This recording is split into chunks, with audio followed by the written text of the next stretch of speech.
Aspects which are to be considered while drawing diagram और graph. जब भी हम डायग्राम या ग्राफ ड्रॉ करते हैं तो हमको ये चीजों का ध्यान रखना है। टोटल 6 चीजें जो हमको कंसिडर करनी है जब हम ड्रॉ करते हैं डायग्राम या तो फिर ग्राफ। जब भी हम डायग्राम या ग्राफ ड्रॉ करते हैं तो we need to make the choice of type of diagram. यानी जब हम डायग्राम ड्रॉ करेंगे तो किसी भी सर्टेन डेटा के लिए, किसी भी दिए हुए डेटा के लिए हम बार डायग्राम से भी बना सकते हैं, उस डेटा को रिप्रेजेंट कर सकते हैं, और हम ग्राफ से भी वो डेटा को रिप्रेजेंट कर सकते हैं।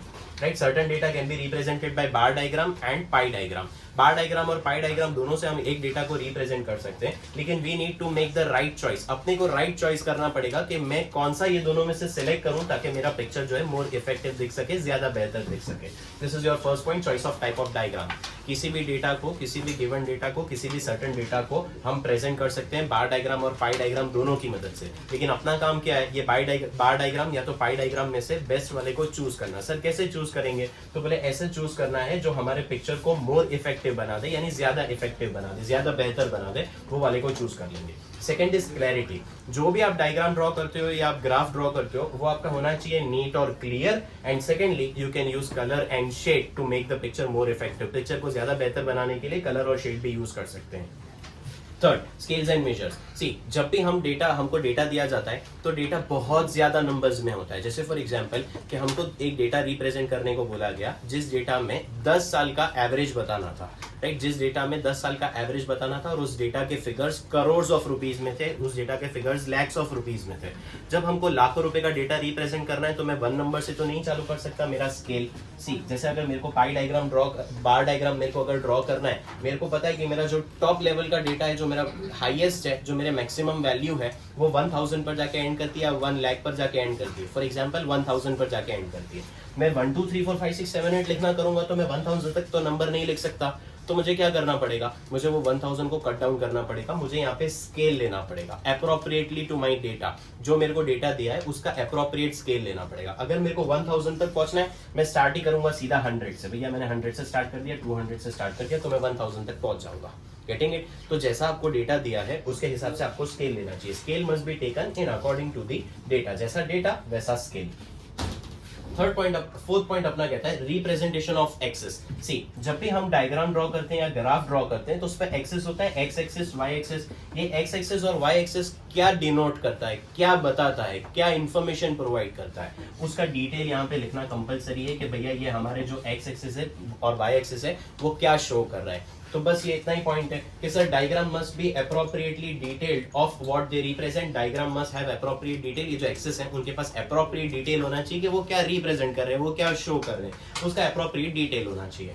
उसके ऊपर बोलता है data table and source of data. जो भी हम डायग्राम या ग्राफ ड्रॉ करने वाले हैं उसका कुछ इंफॉर्मेशन दिया होगा।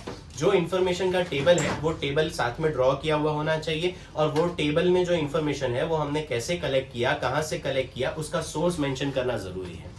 सी, आपके पास कोई भी डेटा आता है तो आप वो डेटा को स्टडी कर लेते हैं, वो डेटा को पढ़ लेते हैं, फिर फौरन दिल में सवाल आता है कि अगर ये डेटा गलत निकला तो, राइट? तो ऐसा दूसरों के मन में, जो हमारा डेटा पढ़ रहे हैं या जो हमारा ग्राफ स्टडी कर रहे हैं, ऐसा उनके दिल में ख्याल ना आए। इसीलिए हमको क्या करना है, उसके साथ उसका सोर्स भी मेंशन कर देना है कि जो टेबल हमने बनाया है वो टेबल का सोर्स क्या है। वो टेबल का जब हम सोर्स लिख देते हैं, जैसे आपकी टेक्स्ट बुक भी करती है, जिधर भी आपको टेबल में डेटा रिप्रेजेंट करती है आपकी टेक्स्ट बुक, उधर फौरन उसके नीचे सोर्स लिख देती है, ताकि वो डेटा हमारे लिए ऑथेंटिक और रिलायबल, यानी भरोसा कर सके ऐसा हो जाए, और सच्चा हम उसको मान कर चले, ऑथेंटिक हो जाए और रिलायबल हो जाए। Last point, method of calculation of data.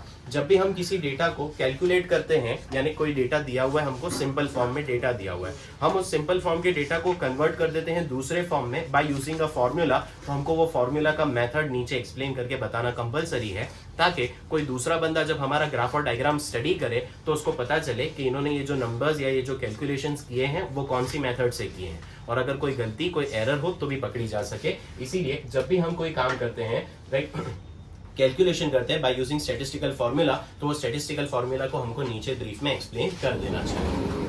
ये हुआ aspects to consider while drawing graph और डायग्राम। जब भी हम कोई नॉर्मल ग्राफ और डायग्राम ड्रॉ करेंगे तो हमको ये चीजों का ध्यान रखना है। 2 मार्क के दो छोटे छोटे आंसर्स और भी हैं, that is bar diagram and pi diagram. जब हम बार डायग्राम ड्रॉ करते हैं या जब हम पाई डायग्राम ड्रॉ करते हैं तो भी हमको बहुत सारी चीजों का ख्याल रखना चाहिए। सी, बार डायग्राम में क्या ध्यान रखना चाहिए?